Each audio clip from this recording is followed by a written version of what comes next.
Isaac is a boy who lives with his mother in a house on a hill. Isaac is someone who has been tortured by his emotionally abusive parents. Isaac had a father who love-bombed him and then abandoned him. He had a mother who took out all of her complex, unadulterated grief onto Isaac. Isaac is loved by the community, loved for enduring and suffering through all of this abuse. Isaac is by all definition a victim. Isaac is a part of every one of us. For personal reasons to each and every one of us, we connect to Isaac. From every man too fearful to let his feelings show, to every human too lonely to tell anyone, Isaac is by all definitions a perfect representation of the victim. Isaac was bullied and harassed by his own parents to the point he believed that he was a demon. He remembers staying up late and hearing his parents argue, most of the time about money. Through Bumbo, we find out how rampant Isaac's imagination was. Part of Isaac's beauty is how he tragically perceives items, and how some of his parents' belongings had some holes in the marriage, with examples like this being Isaac recognizing the use of needles as positive, and as something that can help you fight through struggle. Isaac associates items like mom's lipstick with being a range-up, which makes it easy to piece together that Isaac's mom may have had an affair, which adds more strain onto the marriage. Edmund does a really good job of portraying the childlike mind of Isaac, showing he only perceives bare-bones concepts, not understanding that his parents are having struggles raising Isaac due to financial issues and a loss of care and love, but instead perceiving, my dad left and my mom hates me because I am bad. Isaac has also been beat on multiple occasions, with his mom seeming to be the only offender, with Isaac's dad being an avid gambling addict, which bleeds into Isaac's mind and is portrayed with most items which involve gambling often being affiliated with the devil, because to Isaac, of course, anything that can be deemed bad is on a demonic level, which in this case he would be right, gambling to that severe of a level is a horrible addiction. And also, anything good can be connected to Jesus and the Bible with Isaac. Isaac's childlike perception of the Bible is surprisingly complex for a child of his age.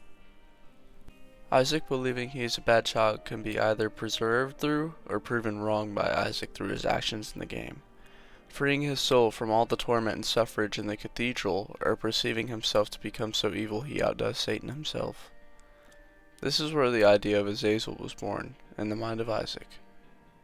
No boy should ever believe that they are being watched by a shadow from their closet, a shadow which reinforces that Isaac is a hellspawn, which ruined his parents' marriage.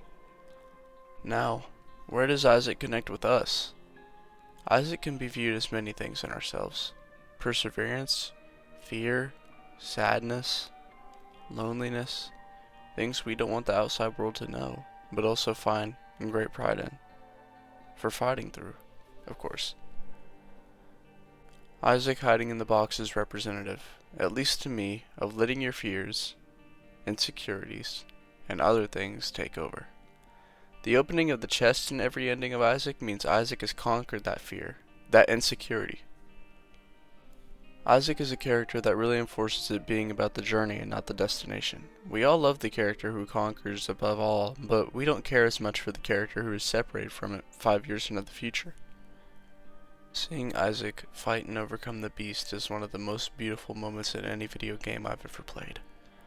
Isaac, who to a degree is a representation of shattered innocence, finally gets his peace, his moment.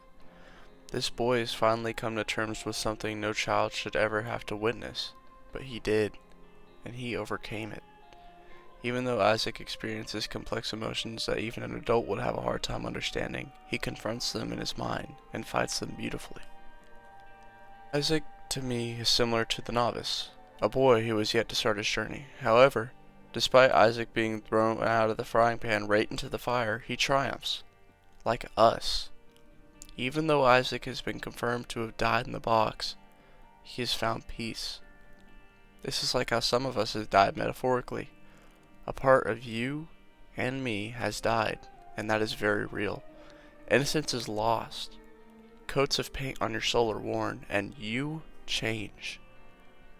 What we change into, however, is entirely up to us. As Isaac's emotions take him over, he can change into a demon, a lost soul, someone who is forgotten entirely, but these are all things that the environment in which he was raised turned him into. You, yes, viewer, you may have experienced this yourself. A part of you has died before, for reasons you and maybe only those close to you know. With every blow, every hit, every stomp, you remained. Not quite the same person who was crushed, but someone. Whether that is someone stronger or someone closer resembling hatefulness for a world that put you into this situation, or even something entirely separate from both of those, you remained. I want you to take a moment outside of me being a YouTuber, a man, a nobody, or whatever else you perceive me as, to let me tell you that I am proud of you. I tell you this not in the hope that I garner your viewership, but to tell you that the only person who did those things for you internally was you. I say this not to boost your ego, your pride, your sin, but to make you understand that you are the sole proprietor of the rewards or consequences you have brought upon yourself through your actions. Getting closer to the ending segment of this video, I wanted to narrow down the topic. A lot of us aged from as young as newborns to mid-20s grew up without fathers and neglectful parents.